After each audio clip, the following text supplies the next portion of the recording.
হিসাবটা কি হবে? যদি কোনো কারণে বিএনপির পক্ষে যায় এই অন্তর্বর্তী সরকারের কোনো কিছু, তাহলে বিএনপির কাছে হবে এই অন্তর্বর্তী সরকার নিরপেক্ষ। সেই ক্ষেত্রে জামাতের কাছে কিন্তু অন্তর্বর্তী সরকার আবার নিরপেক্ষতা হারাবে, নাও হারাতে পারে। না পাবেই ভাই, এরকম তো হয়, সিস্টেমটা এরকম হয়। আর যদি না হয় তাহলে ভালো। ইউনূস যদি অগ্নি পরীক্ষা দিয়ে পাস করতে পারেন তাহলে ভেরি গুড, ফাইন, ওয়েলকাম।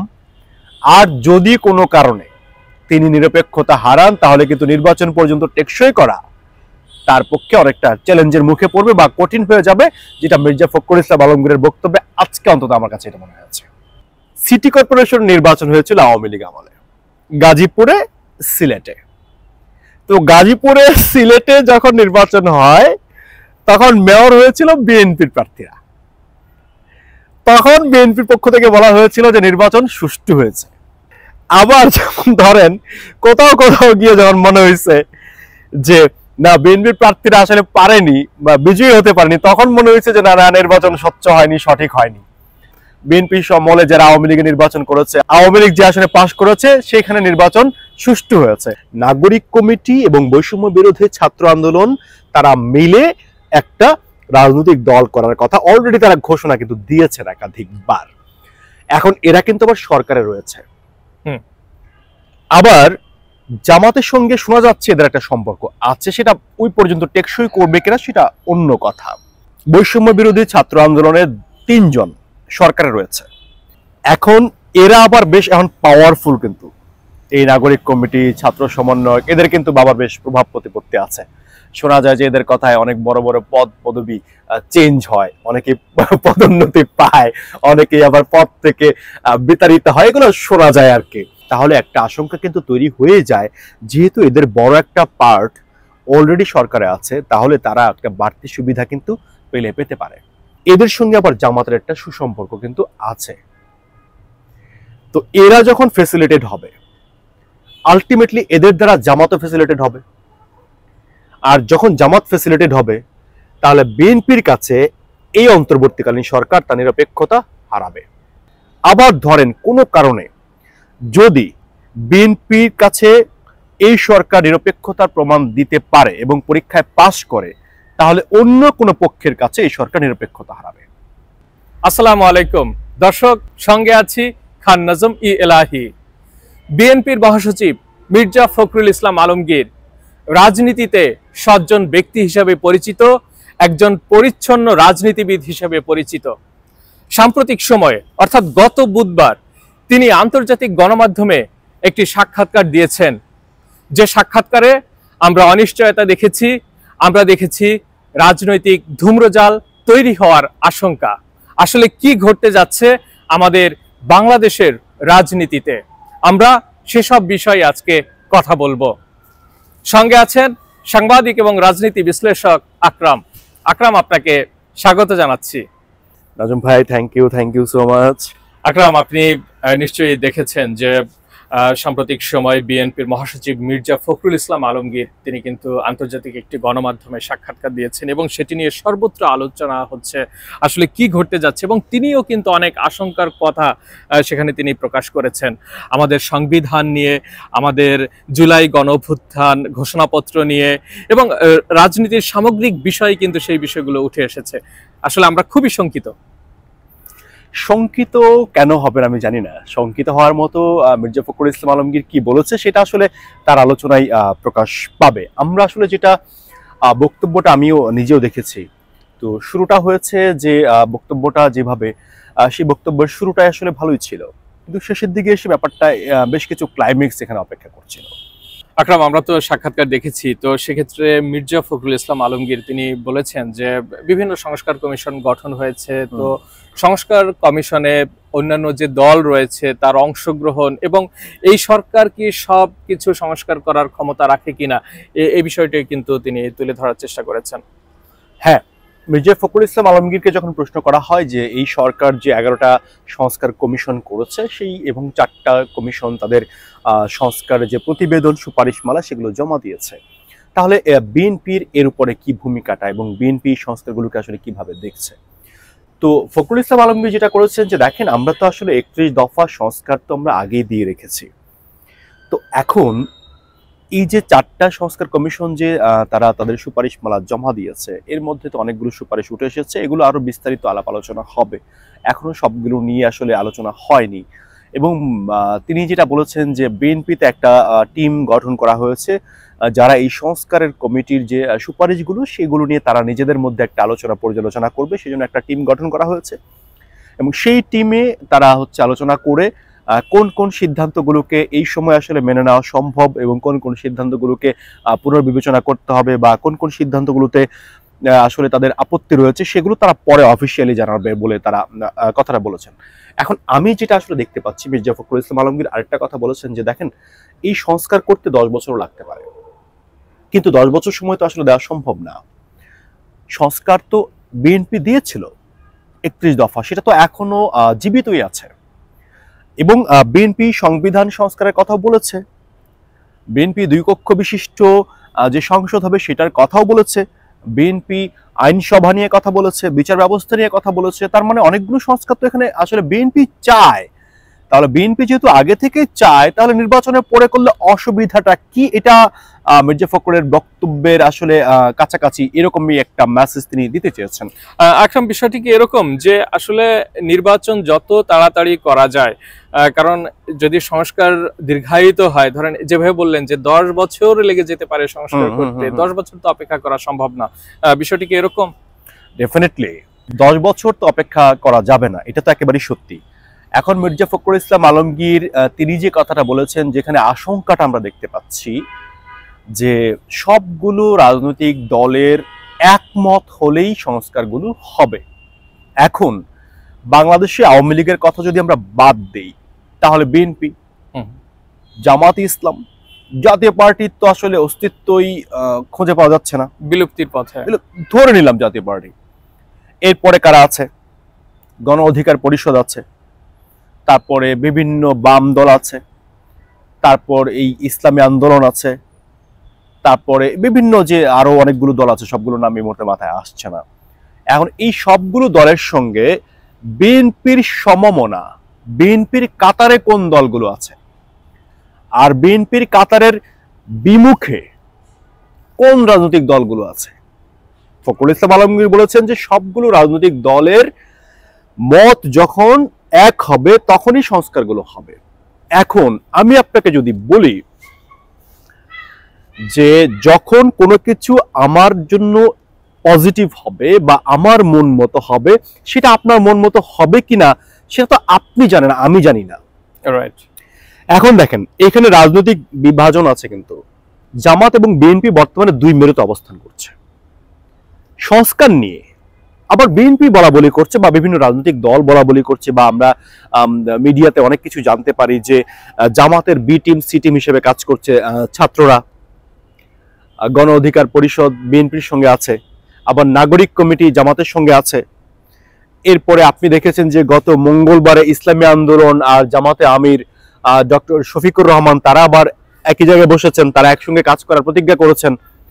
এখন এই যে একটা রাজনৈতিক যে একটা মেরুকরণ হচ্ছে, একটা গরমিল হবে, এখন প্রশ্নটা হচ্ছে এই সংস্কার কমিশন নিয়ে যখন তারা বসবে, আপনি জানেন যে ডক্টর ইউনূস একটা কথা বলেছেন যে একজন সাংবাদিক জিজ্ঞেস করেছিলেন, নুরুল কবির জিজ্ঞেস করেছিলেন যে দেশে এই যে সমস্যা আছে এগুলোর সমাধান কিভাবে হবে। ইউনূস বলেছিলেন, দেখেন আমি তো কোনো সমস্যা দেখি না, যখন রাজনৈতিক দলগুলোর সঙ্গে আমি যমুনাতে বসি তখন আমি কোনো সমস্যাই দেখি না, সমস্যাটা শুনি কোথায়, ওনারা বের হয়ে যাওয়ার পর মিডিয়া দেখে মনে হয় যে সমস্যা তো আসলে আছে। তো এখন দেখেন সমস্যা আসলে আছে, এখন সমস্যাগুলো ইউনূসের সামনে গেলে হয়তো থাকে না। তারা কেন বলছে না? তারা কেন বলছে না? হ্যাঁ, এখন এই জায়গাটায় গিয়ে বোঝা যাবে যে এই যে সংস্কারের 4টা কমিশন তাদের প্রতিবেদন সাবমিট করেছে, বাকিগুলোর আরো সময় বৃদ্ধি করা হয়েছে, কাউকে 15 ফেব্রুয়ারি পর্যন্ত সময় দেওয়া হয়েছে, আরো হয়তো বাড়বে কিনা জানি না। তো সবকিছু মিলে মনে হচ্ছে যে এই সংস্কার নির্বাচনের আগে আসলে আলোর মুখ দেখবে কিনা সেইটা নিয়ে একটা অনিশ্চয়তা এবং শঙ্কা তৈরি হয়েছে। এজন্যই কি বিএনপি দ্রুত নির্বাচন চাচ্ছে, যে এত অপেক্ষা করার সময় নেই? না, এটা না, আসলে এত অপেক্ষা করার সময় নাই বলতে বিষয়টা এরকম না। আমার যেটা বক্তব্য সেটা হচ্ছে, মির্জা ফখরুল ইসলাম আলমগীর বলেছেন যে সকল দলের একমত হলেই কেবল সংস্কারগুলো করা সম্ভব। আর যতটুকু মনে হবে যে না আসলে হয় না, এনে মির্জা ফখরুল আবার আরেকটা কথা বলেছেন যেটা সবচেয়ে বেশি মানে সিগন্যাল দেয়। মির্জা ফখরুল ইসলাম আলমগীরের বক্তব্যে আরেকটা ব্যাপার উঠে এসেছে। তিনি বলেছেন যে যে সংস্কার প্রস্তাবগুলো আসবে এবং বিএনপির যে 31 দফা সংস্কার প্রস্তাব রয়েছে সেখানে যেগুলো যেগুলো মিলে যাবে সেগুলো হবে, আর যেগুলো মিলবে না সেগুলোকে আবার সংযোজন বা বিয়োজন করতে হবে বা সংশোধন করতে হবে। তিনি একটা ইংরেজি শব্দ ব্যবহার করেছিলেন, আমি ঠিক এই মুহূর্তে মনে করতে পারছি না, তবে এটার মানেটা এইটাই যে বিএনপির 31 দফার সঙ্গে যে সংস্কার প্রস্তাব মিলবে সেগুলো বাস্তবায়ন হবে দ্রুত, আর যেগুলো মিলবে না সেগুলো নিয়ে বিএনপির আপত্তি আছে। অর্থাৎ এখানেও কিন্তু একটা খটকা রয়ে গেছে। আবার খটকাটা আরেকটু বাড়তে পারে কখন, যদি যেগুলোর সঙ্গে বিএনপি মিলবে না এর মধ্যে যদি জামাত সহ অন্যান্য রাজনৈতিক দল বলে যে না এগুলোও করতে হবে, তখন কিন্তু সমস্যাটা আরো জটিল হয়ে দাঁড়াবে। আকরাম, আপনি সংস্কারের কথা বলছিলেন, তো সেক্ষেত্রে অনেক সংস্কার করা সম্ভব, কিন্তু নির্বাচন অর্থাৎ সংবিধান নির্বাচনের আগে সংবিধান সংস্কার করা কিন্তু খুব কঠিন হয়ে যাচ্ছে, কারণ সেখানে সংসদের প্রয়োজন আছে। তাহলে অন্তর্বর্তীকালীন সরকার কিন্তু সংবিধান সংশোধন করতে পারছে না, রাইট? এটা তো আমরা একদম নিশ্চিত হয়ে যাচ্ছি। কিন্তু যে বিষয়টি খুবই গুরুত্বপূর্ণ, আমরা যেটা সাক্ষাৎকার আমরা দেখেছি যে নির্বাচন পর্যন্ত এই সরকার থাকবে কিনা বা অন্য কোন সরকার এসে নির্বাচন করবে কিনা, এরকম একটি বিষয় কিন্তু ওখানে এসেছে। কি বলবেন? এটা সবচেয়ে মজার এই বিষয়টা কি জানেন, মির্জা ফখরুল ইসলাম আলমগীর বলেছেন যে যদি এই সরকার নির্বাচন পর্যন্ত তাদের নিরপেক্ষতা ধরে রাখতে পারে তাহলে এই সরকার নির্বাচন পর্যন্ত স্টে করবে, কিন্তু যদি নির্বাচনের আগে কোনো কারণে সে তার নিরপেক্ষতা হারিয়ে ফেলে সেই ক্ষেত্রে অন্য কোনো সরকার আসতেও পারে, অর্থাৎ সরকারের চেঞ্জ আসতে পারে। এখন এইখানে হচ্ছে মজার ব্যাপারটা, যেটা আমার কাছে মনে হয় যে আপনি দেখেন ছাত্ররা যারা সরকারে আছে তারা রাজনীতি করার একটা ঘোষণা দিয়েছে, তারা রাজনৈতিক দল করতে চাচ্ছে, অলরেডি তারা নাগরিক কমিটির সঙ্গে যুক্ত হয়েছে। নাগরিক কমিটি এবং বৈষম্য বিরোধী ছাত্র আন্দোলন তারা মিলে একটা রাজনৈতিক দল করার কথা অলরেডি তারা ঘোষণা কিন্তু দিয়েছেন একাধিকবার। এখন এরা কিন্তু আবার সরকারে রয়েছে, আবার জামাতের সঙ্গে শোনা যাচ্ছে এদের একটা সম্পর্ক আছে, সেটা ওই পর্যন্ত টেকসই করবে কিনা সেটা অন্য কথা। কিন্তু যেহেতু এই ছাত্র সমন্বয়ক এবং নাগরিক কমিটির লোকেরা সরকারে আছে, বৈষম্য বিরোধী ছাত্র আন্দোলনের 3 জন সরকারে রয়েছে এবং এদের সঙ্গে কিন্তু জাতীয় নাগরিক যে কমিটি রয়েছে সেই নাগরিক কমিটির কিন্তু একটা সম্পর্ক রয়েছে, এবং শোনা যাচ্ছে যে নাগরিক কমিটি এবং বৈষম্য বিরোধী ছাত্র আন্দোলন তারা মিলে একটা রাজনৈতিক দল গঠন করবে। এখন এই যে রাজনৈতিক দল গঠন করবে অলরেডি তাদের একটা অংশ সরকারে রয়েছে। এখন এরা আবার বেশ এখন পাওয়ারফুল, কিন্তু এই নাগরিক কমিটি ছাত্র সমন্বয়ক এদের কিন্তু বাবার বেশ প্রভাব প্রতিপত্তি আছে। শোনা যায় যে এদের কথায় অনেক বড় বড় পদ পদবি চেঞ্জ হয়, অনেকে পদোন্নতি পায়, অনেকে আবার পদ থেকে বিতাড়িত হয়, এগুলো শোনা যায় আর কি। এটা হচ্ছে যে তারা জুলাই বিপ্লবে সামনের সারিতে ছিলেন, হ্যাঁ ঠিক আছে, ব্যাপারটা এরকম, তারা হয়তো ভালোর জন্যই করছে। এখন ব্যাপারটা হচ্ছে যে তাহলে আগামী নির্বাচনে এরা যদি অংশগ্রহণ করে তাহলে একটা আশঙ্কা কিন্তু তৈরি হয়ে যায়, যেহেতু এদের বড় একটা পার্ট অলরেডি সরকারে আছে তাহলে তারা একটা বাড়তি সুবিধা কিন্তু পেতে পারে। আর যদি এটা হয়, আমি মির্জা ফখরুল ইসলাম আলমগীরের বক্তব্যের উপরে বেস করে আমার কথাটা বলছি, যদি এমনটা হয়, আবার মির্জা ফখরুল ইসলাম আলমগীর সহ বিএনপির অনেকেই বলার চেষ্টা করছেন যে এদের সঙ্গে আবার জামাতের একটা সুসম্পর্ক কিন্তু আছে, তো এরা যখন ফ্যাসিলিটেট হবে আলটিমেটলি এদের দ্বারা জামাতও ফ্যাসিলিটেট হবে, আর যখন জামাত ফ্যাসিলিটেট হবে তাহলে বিএনপির কাছে এই অন্তর্বর্তীকালীন সরকার তার নিরপেক্ষতা হারাবে। অর্থাৎ এই দিক বিবেচনা করতে গেলে এই অন্তর্বর্তী সরকার একটা সময় বিএনপির কাছে নিরপেক্ষতা হারাবে। আবার ধরেন কোনো কারণে যদি বিএনপির কাছে এই সরকার নিরপেক্ষতার প্রমাণ দিতে পারে এবং পরীক্ষায় পাস করে, তাহলে অন্য কোনো পক্ষের কাছে এই সরকার নিরপেক্ষতা হারাবে। অর্থাৎ যখন কোনো কিছু আমরা অতীতে কি দেখেছি, আমি একটু পেছনে ফিরে যাই, সিটি কর্পোরেশন নির্বাচন হয়েছিল আওয়ামী লীগ আমলে, গাজীপুরে সিলেটে। তো গাজীপুরে সিলেটে যখন নির্বাচন হয় তখন মেয়র হয়েছিল বিএনপির প্রার্থীরা। তখন বিএনপির পক্ষ থেকে বলা হয়েছিল যে নির্বাচন সুষ্ঠু হয়েছে। হ্যাঁ, আবার যখন ধরেন কোথাও কোথাও গিয়ে যখন মনে হয়েছে যে না বিএনপির প্রার্থীরা আসলে পারেনি বা বিজয়ী হতে পারেনি, তখন মনে হয়েছে যে না না নির্বাচন স্বচ্ছ হয়নি, সঠিক হয়নি। বিএনপি সমলে যারা আওয়ামী লীগে নির্বাচন করেছে, আওয়ামী লীগ যে আসলে পাশ করেছে সেখানে নির্বাচন সুষ্ঠু হয়েছে। এটা কি বিএনপি একটা উদাহরণ মাত্র?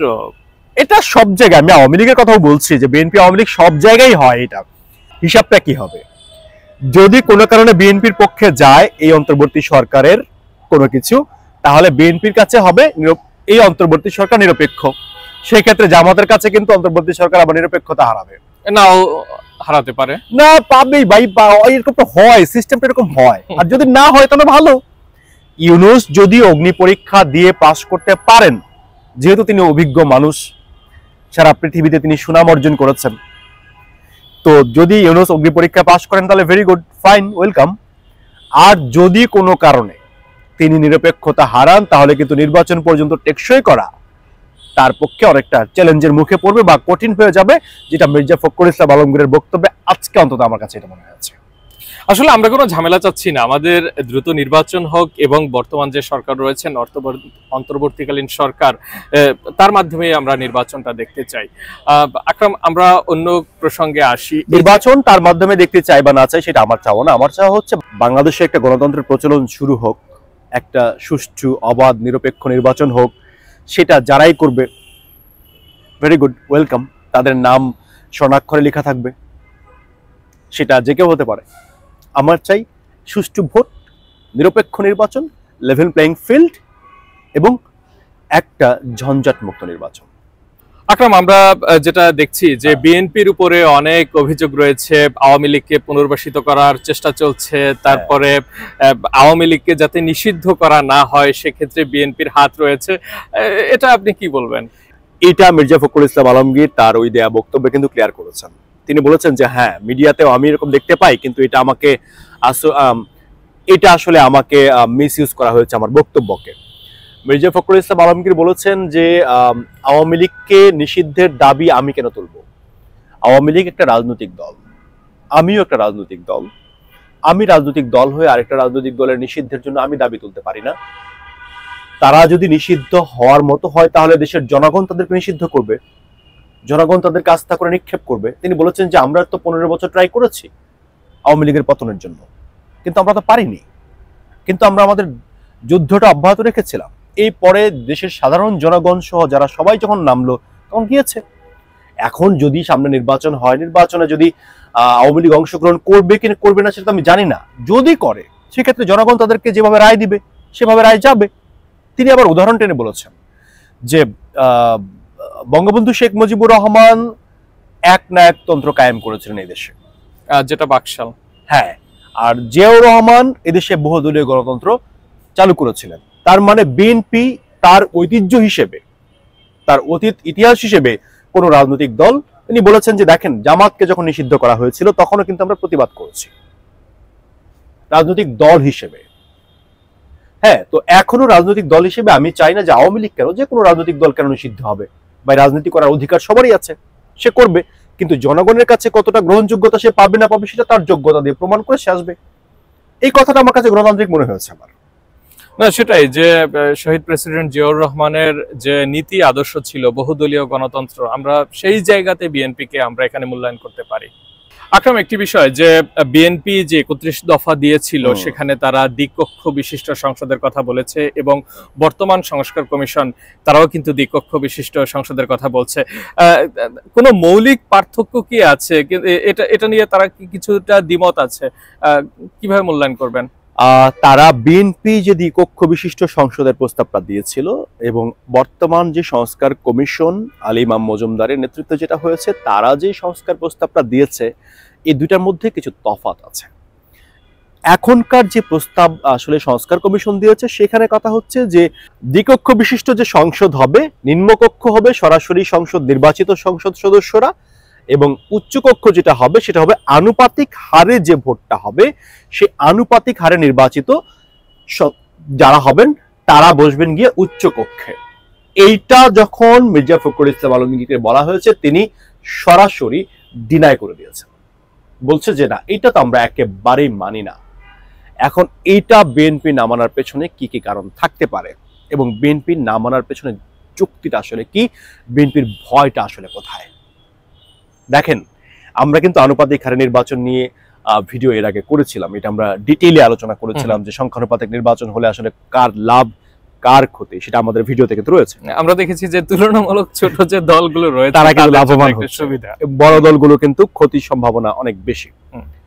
এখন দেখেন, নিম্নকক্ষ নির্বাচন হয়ে গেল, বিএনপি যতগুলো আসন পেল ভেরি গুড পেল, যারা যার এককভাবে নির্বাচিত হইলো চলে আসলো, কিন্তু আনুপাতিক হারে যে ভোটটা হবে সারা বাংলাদেশে কিন্তু ছড়ানো ছিটানো সবার ভোট আছে, জামাতের আছে, বিএনপির আছে, আওয়ামী লীগের আছে এবং অন্য ছোট ছোট অনেক দলের কিন্তু রয়েছে। তার মানে কিন্তু উচ্চকক্ষে সব দলের একটা অংশগ্রহণ থাকবে। এই দিক বিবেচনা করলে মনে হয় যে বিএনপি সংসদে একচ্ছত্র আধিপত্য বিস্তার যেটা করার স্বপ্নটা দেখছে, সেটাতে ছন্দপতন যদি হয়ে যায়, এই ভয়ে তারা এটা মানতে রাজি হচ্ছে না। এটা হচ্ছে আপনার মূল্যায়ন, আপনার যুক্তি, রাইট? তবে আমার কাছে মনে হয়েছে যে হয়তো বিএনপি একচ্ছত্র আধিপত্য হারানোর ভয়ে এমনটা করতে পারে। মির্জা ফখরুল ইসলাম আলমগীরের কাছে অন্য ব্যাখ্যাও থাকতে পারে, ডেফিনেটলি থাকতে পারে। আকরাম, আমরা কিন্তু দেখেছি যে ছাত্র সংগঠনের সঙ্গে অর্থাৎ বৈষম্য বিরোধী ছাত্র আন্দোলনের সঙ্গে বিএনপির অনেক বিষয় কিন্তু মতপার্থক্য হয়েছে, যেমন জুলাই গণ অভ্যুত্থান ঘোষণাপত্র নিয়ে, তারপরে স্থানীয় সরকার নির্বাচন নিয়ে এটি কিন্তু বেশ আমরা মতপার্থক্য দেখেছি। আসলে এই কারণগুলো কেন হচ্ছে? এই দুইটা কারণ আছে, এছাড়া আরেকটা বড় কারণ আছে। বিএনপির সঙ্গে ছাত্রদের প্রথম দৃশ্যমান যে মতবিরোধটা ছিল সেটা ছিল যে মহামান্য রাষ্ট্রপতির অপসারণ, সেটার দাবি ছাত্ররা তুলেছিল, কিন্তু এটা একদম প্রথম দিকেই তুলেছিল, এটা শুরুতেই ছিল, এটাতেই প্রথম মতবিরোধটা তাদের মধ্যে আসে। তখন তারা যখন আসলে রাষ্ট্রপতির পদত্যাগ চায় তখন বিএনপি সেখানে আপত্তি তোলে। মির্জা ফখরুল ইসলাম আলমগীর তার বক্তব্যে বলেছেন যে তার ব্যাখ্যাটা আসলে কি। বিএনপি আসলে বলেছে যে দেখেন, রাষ্ট্রপতির অপসারণ যে করবেন, রাষ্ট্রপতি কার কাছে পদত্যাগ করবে, কে আছে? দ্বিতীয় কথা, আপনি রাষ্ট্রপতি উনাকে সরিয়ে কাকে বসাবেন? তাকে কিভাবে নির্বাচিত করবেন? তাকে কে সিলেক্ট করবে, কাকে বসাবেন? এই নানান ব্যাপারগুলোর জন্য কিন্তু বিএনপি রাষ্ট্রপতি অপসারণে আসলে একাত্মতা পোষণ করেনি এবং বলেছে যে আমার তো রাষ্ট্রপতিকে নিয়ে আপাতত কোনো সমস্যা হচ্ছেও না, তাহলে আমি খামাকা কেন অন্য একটা ঝামেলায় যেতে চাইবো? তাহলে আমরা বলতে পারি বিএনপি সাংবিধানিক কারণেই রাষ্ট্রপতির অপসারণ চায়নি। রাইট। এরপর দ্বিতীয়ত দেখেন, যে আলোচনাটা জুলাই ঘোষণাপত্র, মির্জা ফখরুল ইসলাম আলমগীর বলেছে যে দেখেন, তারা ছাত্র, তারা যদি জুলাই ঘোষণাপত্র দিতে চান তারা দিতেই পারেন, ছাত্র হিসেবে দিতে পারেন, হ্যাঁ, জনগণের হয়ে দিতে পারেন না, কারণ তারা তো জনপ্রতিনিধি নন, তারা জনগণের কেউ না, তারা কোনো রাজনৈতিক দল না। এবং তারা এতদিন কি করেছেন? এতদিন পরে ডিসেম্বরে এসে তাদের কেন মনে হলো যে একটা ঘোষণাপত্র দিতে হবে? এবং এটা নিয়ে আমাদের সঙ্গে কোনো আলোচনা হয়েছে? অন্য কোনো রাজনৈতিক দলের সঙ্গে কি আলোচনা হয়েছে? আলোচনা তো হয়নি। এই তারা জুলাই ঘোষণাপত্র দিবেন, ভেরি গুড। জুলাই কি, এই যে জুলাই বিপ্লব তো একা তাদের দ্বারা হয়নি, বিএনপি তো 17 বছর ধরে ট্রাই করছে, তারা বিএনপি তো একটা সমান অংশীদার। যেহেতু আমাদের সঙ্গে কোনো আলোচনা করে হয়নি, আর এটা হঠাৎ করে ঘোষণাপত্র দেওয়ার তো কিছু নয়, আলোচনা ছাড়া এটা অনেক সময় লাগবে। ছাত্র হিসেবে তারা চাইলে তাদের মতো করে দিতে পারে, কিন্তু জনগণের হয়ে তারা দিতে পারে না। তৃতীয়ত তিনি যেটা বলেছেন যে স্থানীয় সরকার নির্বাচন, এখন স্থানীয় সরকার নির্বাচন তো এরা দিতে চাচ্ছে, নির্বাচন কমিশন দিতে চাচ্ছে, বিএনপি এটাতে একমত কেন নাই? এটা তো আমি আপনাকে হয়তো এর আগে আমরা আলোচনাটা করেছিলাম, তারপর আমি একটু সংক্ষেপে বলে নিচ্ছি যে সারা দেশে যখন নির্বাচনটা হবে তখন এখানে দলীয় কোনো প্রতীক থাকবে না, স্থানীয় প্রভাব প্রতিপত্তি থাকবে। যেহেতু বিএনপির নির্বাচিত কোনো জনপ্রতিনিধি থাকবে না, তারা কোনো সরাসরি প্রভাব বিস্তার করতে পারবে না। যদি আবার প্রভাব বিস্তার করতে চায় সেক্ষেত্রে যেটা আবার জাতীয় নির্বাচনে গিয়ে একটা খারাপভাবে একটা ইফেক্ট ফেলতে পারে, সেই ক্ষেত্রে বিএনপির জন্য দুইটাই ক্ষতির কারণ হতে পারে। এদিকে আওয়ামী লীগের হাতে টাকা পয়সা আছে ভালো, তারা খরচ করতে পারে, জামাতের লোক উঠে আসতে পারে, তাহলে বিএনপির একচ্ছত্র আধিপত্য হারানোর যে একটা ভয় রয়েছে সেটা হতে পারে, দলীয় বিশৃঙ্খলা হতে পারে। আবার দেখা যাবে একই জায়গায় তাদের দলীয় অনেক প্রার্থী তৈরি হয়ে যেতে পারে, সেক্ষেত্রে দলীয় বিশৃঙ্খলা হইতে পারে। নানান কারণে কিন্তু বিএনপি চাচ্ছে না এই নির্বাচনটা হোক, এটা হচ্ছে একটা ব্যাপার। বিএনপির মহাসচিব একটি কথা বলেছেন সাক্ষাৎকারে, সেটা হচ্ছে একটি দল বা একটি গোষ্ঠী 24-এর গণঅভ্যুত্থানকে 1971-এর মুক্তিযুদ্ধ থেকে বেশি প্রায়োরিটি দিচ্ছে। আসলে এই বিষয়টি দিয়ে তিনি কি বোঝাতে চেয়েছেন? দেখুন, এটা তো অনেকেই বুঝে। বিএনপির মহাসচিবকে বারবার বলা হয়েছিল যে আপনি কি কারো নাম উল্লেখ করবেন, তিনি বলেছেন যে না, আমি কারো নাম উল্লেখ করবো না, এটা যারা বোঝার তারা বুঝে নেবে। তো এখন আমরা আসলে যেটা মনে করি যে আপনি দেখেন, বাংলাদেশে বলা হয় আওয়ামী লীগ মুক্তিযুদ্ধের নেতৃত্ব দানকারী দল। শহীদ প্রেসিডেন্ট জিয়াউর রহমানের মুক্তিযুদ্ধের ভূমিকা অনস্বীকার্য। সেই দিক দিয়ে বিএনপিও, যেহেতু জিয়াউর রহমান বিএনপির প্রতিষ্ঠাতা, তারাও মুক্তিযুদ্ধের পক্ষের শক্তি। অর্থাৎ মুক্তিযুদ্ধের মর্যাদা যাতে সমুন্নত থাকে সেই জায়গাতে তারা জোর দিয়েছেন। রাইট। এবং আবার দেখেন, আলোচনায় আছে যে জামাতে ইসলামকে বলা হয় যে তারা মুক্তিযুদ্ধের বিরোধী, মুক্তিযুদ্ধে তাদের ভূমিকা ছিল পাকিস্তানপন্থী, অর্থাৎ তারা মুক্তিযুদ্ধের বিপক্ষের শক্তি হিসেবে মানুষ মূল্যায়ন করে, বা রাজনৈতিক দলগুলো এগুলোই কিন্তু বলে। এখন যেহেতু তারা 71-এর পক্ষে ছিল না এবং জামাতে ইসলাম একটা সুযোগ পেয়েছে 24-এ অংশগ্রহণ করার, 24-এর অংশগ্রহণ নিয়ে তাদের কিন্তু কোনো দ্বিমত নেই। 24-এ জামাতের যে অংশগ্রহণ সেটা কিন্তু সবাই জানে, এটা সক্রিয়ই ছিল আসলে।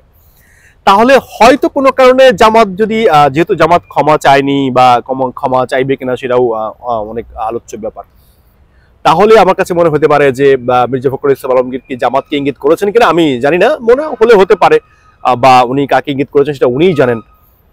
তবে আমার কাছে মনে হয় যে এমনটা হতে পারে যে তারাই হয়তো 24-কে একটু বেশি প্রায়োরিটি দেওয়ার চেষ্টা করছে। আপনি আমাদের সময় দিয়েছেন, অনেক ধন্যবাদ জানাচ্ছি। আপনাকেও ধন্যবাদ। প্রিয় দর্শক, আজকের আলোচনায় অনেক বিষয় কিন্তু উঠে এসেছে। ডক্টর ইউনূস সরকারের আসলে কতটা নিরপেক্ষতা থাকবে একদম নির্বাচন পর্যন্ত, এবং সেই সঙ্গে বিভিন্ন দলের অংশগ্রহণ কিভাবে নিশ্চিত হবে, এবং যে সংস্কার কমিশন গঠন হয়েছে সেই সংস্কার কমিশন কিভাবে দ্রুততার সাথে সফলতার সাথে কাজ করবে, আমরা কিন্তু অনেক বিষয় আজকের আলোচনায় জেনেছি। তো বিদায় নিচ্ছি আজকের আয়োজন থেকে। ভালো থাকবেন সবাই। আসসালামু আলাইকুম।